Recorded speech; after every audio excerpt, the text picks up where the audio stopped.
ശ്രീ പ്രസാദ്, എന്തിനാണ് ഈ ആഗോള അയ്യപ്പ സംഘം എന്നാണ് അങ്ങേക്ക് തോന്നുന്നത്? ആഗോള അയ്യപ്പ സംഗമം എൻ്റെ അഭിപ്രായത്തിൽ വളരെ പിണറായി വിജയൻ പണ്ട് മുന്നോട്ട് വെച്ച് പറഞ്ഞ വളരെ നവോത്ഥാന സങ്കല്പം എൻ്റെ അകത്തുണ്ട്. നമ്മുടെ ആലുവ മതസമ്മേളനം പോലെ തന്നെ വളരെ പ്രധാനപ്പെട്ട സമ്മേളനമാണത്.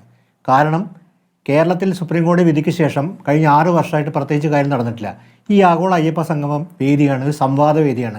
ഗവൺമെൻറ് തങ്ങളുടെ സ്റ്റാൻഡ് അറിയിക്കാനും കേൾക്കാനും തങ്ങളുടെ അഭിപ്രായങ്ങൾ മറ്റുള്ളവരിൽ നിന്ന് സ്വീകരിക്കാനും. അതായത് ക്ഷേത്രത്തിൽ യുവതീ പ്രവേശനം നടത്തണമെന്ന പിണറായി വിജയൻ്റെയും LDFിൻ്റെയും പ്രഖ്യാപിതമായ നയം അത് അവതരിപ്പിക്കാനും ആ സംവാദത്തിന് തുറക്കാനും വേണ്ടി ഉള്ള നവോത്ഥാന സദസ്സായി ഇതിനെ കാണാൻ പറ്റും.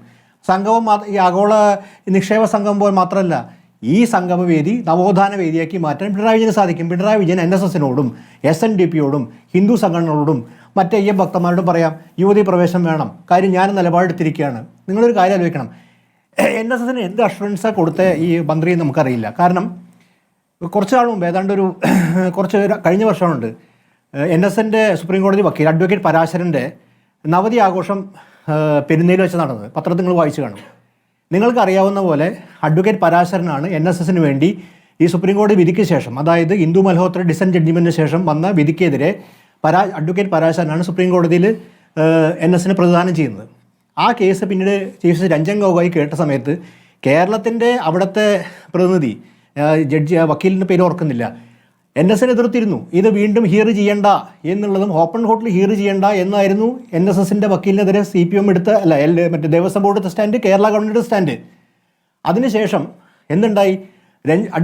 സുപ്രീം കോടതി ചീഫ് ജസ്റ്റിസ് രഞ്ജൻ ഗൊഗോയാണ് രോഹിൻടൻ തരിമാൻ അദ്ദേഹത്തിൻ്റെ എതിരഭിപ്രായം നിലനിർത്തിക്കൊണ്ട് തന്നെ പാഴ്സി മതവുമായി ബന്ധപ്പെട്ട എല്ലാം കൂടി കൂട്ടിച്ചേർത്തുകൊണ്ട് അത് മാറ്റിവെച്ചത്. എന്ന് വെച്ചാൽ കേരള ഗവൺമെൻറ് ഇതിൽ എന്ത് സ്റ്റാൻഡാണ് എടുക്കണമെന്നുള്ള കാര്യം ഇപ്പോഴും വ്യക്തമല്ല. വ്യക്തമായിരുന്നു നമ്മളെ സംബന്ധിച്ചിടത്തോളം യുവതീ പ്രവേശം, വനിതാ പ്രവേശമല്ല, വനിതാ പ്രവേശ ശബരിമലയുണ്ട്. യുവതീ പ്രവേശത്തെ കുറിച്ചിട്ട് LDFിൻ്റെ സ്റ്റാൻഡ് എന്ന് പറയുന്നത് യുവതികൾ പ്രവേശിക്കാം എന്നുള്ളതാണ്. അതിനെതിരെയാണ് NSS അഡ്വക്കേറ്റ് പരാശരം വഴി സുപ്രീം കോടതിയിൽ കേസ് നിൽക്കുന്നത്. ആ കേസ് നിലനിൽക്കുന്നുണ്ട്. ആ കേസ് എന്ത് വേണമെങ്കിലും എടുക്കാം. അത് പെട്ടെന്ന് ഹിയർ ചെയ്യണം എന്ന് ഈ അയ്യപ്പ സംഗമത്തിൽ പിണറായി വിജയനും VN വാസവനും പറയാം. ഈ പെട്ടെന്ന് ആ കേസ് എടുക്കുകയും നമുക്കെല്ലാവർക്കും കൂടി ചേർന്ന് യുവതികളെ ഉടനെ തന്നെ ശബരിമലയിൽ അവിടെ ആക്കണം. അതുകൊണ്ട് അത് വലിയൊരു പുരോഗമന നിലപാടായിരിക്കും, നമ്മുടെ നവോത്ഥാന നിലപാടായിരിക്കും. അതിൻ്റെ കൂടെ തന്നെ നമുക്ക് നമുക്ക് ധാരാളം നിക്ഷേപങ്ങൾ അതുപോലെ തന്നെ വികസന പ്രവർത്തനങ്ങളും കൊണ്ടുവരണം. ഈ നിലപാടാണ് ഇതിനെ നവോത്ഥാന സദസ്സാക്കി പിണറായി വിജയൻ്റെ ആശയത്തിനനുസരിച്ച് LDF ഗവൺമെൻറ് ആശയമനുസരിച്ച് മാറ്റാൻ സാധിക്കും. മറിച്ച് ഇതെന്ത് അഷുറൻസാണ് കൊടുത്തത്? തങ്ങളുടെ നിലപാടിൽ നിന്ന് പിന്നോട്ട് പോയി ഇവിടുത്തെ നവോത്ഥാനത്തെ വഞ്ചിച്ചുകൊണ്ട്. മാത്രമല്ല, എൻ്റെ അഭിപ്രായത്തിൽ നിതിൻ ഗഡ്കരിക്ക് വളരെ നന്നായിട്ട് അറിയുന്ന കാര്യമാണ്. കാര്യകാലത്ത് നമ്മുടെ ശബരിമല സംഭവം നടന്നത് നമുക്കറിയാലോ. കേരളത്തിലെ ജില്ലകൾ തോറും പാലക്കാടും തൃശ്ശൂരും കോഴിക്കോടും തിരുവനന്തപുരത്തും പഞ്ചായത്തിലും നവോത്ഥാന സദസ്സ് നടന്നുണ്ട്.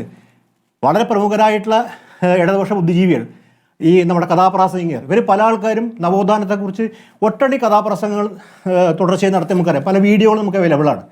അവരുടെ നിലപാട് എന്താണെന്ന് എനിക്ക് അറിയാറുണ്ട്. അവർ ഈ കാലത്ത് എൻ്റെ അഭിപ്രായത്തിൽ തീർച്ചയായും നവോത്ഥാന സദസ്സായി മാറാൻ പോകുന്ന ഈ ആഗോള അയ്യപ്പ സംഗമത്തിൽ ഈ പറഞ്ഞ പ്രധാനപ്പെട്ട പ്രഭാഷകരെല്ലാം വിളിച്ചുകൊണ്ട് NSSനും SNDPക്കും അതുപോലെ ഹിന്ദു സംഘടന അയ്യപ്പക്തന്മാർക്കും ക്ലാസ് എടുക്കണം. കാരണം അതാണ് ശരിയായ നിലപാട്. കാര്യം ഇവർ വീഡിയോയിലൂടെ മാത്രം പറഞ്ഞാൽ പോരാ, കാര്യം ഇവരെ ബോധ്യപ്പെടുത്തണം. കാരണം ഇവിടെ യുവതികൾ പ്രവേശിക്കണം, നവോത്ഥാനം നടപ്പാക്കണം. ഈ സ്റ്റാൻഡിനുള്ള ഏറ്റവും നല്ല സുവർണാവസരം, ഇവിടെയാണ് സുവർണാവസരം പ്രസക്തമാവുന്നത്. BJP പറഞ്ഞ ശ്രീധരൻപിള്ള പറഞ്ഞ സുവർണാവസരമല്ല, ഇത് കേരളത്തിന് നവോത്ഥാനത്തിന് സുവർണാവസരമാണ്. അതായത് ശ്രീനാരായണ ഗുരു പറഞ്ഞ പോലെ തന്നെ കേൾക്കാനും കേൾപ്പിക്കാനും മനസ്സിലാക്കാനുമുള്ള ഏറ്റവും നല്ല അവസരം. ആ നിലയിൽ ഈ സംഗമം നമ്മൾ സ്വീകരിക്കണം, അതിനെ പ്രോത്സാഹിപ്പിക്കണം. അതുകൊണ്ട് നമ്മൾ പ്രതീക്ഷിക്കുന്നത് നമ്മുടെ മുഖ്യമന്ത്രി, ബഹുമാനപ്പെട്ട മുഖ്യമന്ത്രി പിണറായി വിജയൻ, ദേവസ്വം മന്ത്രി VN വാസവൻ, അതുപോലെ തന്നെ ഗോവിന്ദൻ മാഷ്, പിന്നെ പ്രധാനപ്പെട്ട ബുദ്ധിജീവികളായിട്ടുള്ള ഇടതുപക്ഷ ബുദ്ധിജീവികൾ, പ്രഭാഷകർ, ഇവരൊക്കെ തന്നെ ഇവിടെ പങ്കെടുത്തുകൊണ്ട് ഒരു ബോധവൽക്കരണ സദസ്സായി മാറും. എന്തുകൊണ്ട് ഇന്നത്തെ കാലത്ത് 21 നൂറ്റാണ്ടിൽ യുവതികൾ പ്രവേശിക്കുന്നത് ആചാരപരമായിട്ടുള്ള പരിവർത്തനത്തെ ആവശ്യമായിരിക്കും. അങ്ങനെ ഈ സംഭവം കേരളം മുഴുവൻ സ്വീകരിക്കും. അതായിരിക്കും കേരളത്തിൻ്റെ അടുത്ത ഘട്ടത്തിലേക്ക് പോകുന്ന ഏറ്റവും വിജയകരം. അത് നടത്താതെ ഇതിന് ഒഴിഞ്ഞു മാറിക്കൊണ്ട് ഈ വിഷയം പറയാതെ മൂടി വെച്ചിട്ട് നവോത്ഥാനത്തെ വഞ്ചിക്കാനാണ്, അല്ലെങ്കിൽ എന്ത് അഷുറൻസാണ് NSSന് കൊടുത്തു വന്നാൽ അത് കേരളത്തെ സംബന്ധിച്ചോളം ഏറ്റവും പിന്തിരിപ്പ നിലപാടായിരിക്കും. അവരൊറ്റ കാരണത്ത് കൊണ്ട് തന്നെ ഈ സർക്കാർ അവരുടെ പ്രഖ്യാപിതമായ നിലപാടിൽ നിന്ന് വളരെ പിന്നോട്ട് പോകുന്നതല്ല, കേരളത്തിലെ ഇതിനെ പിന്തുണച്ച ആൾക്കാരെ മുഴുവൻ വഞ്ചിക്കുന്ന ഒരു സ്ഥിതിയിലേക്കും എത്തുന്നതാണ് എൻ്റെ തോന്നൽ. ശരി, അങ്ങയുടെ പ്രതികരണത്തിന് നിതിൻ ഗഡ്കരി മറുപടി നൽകും.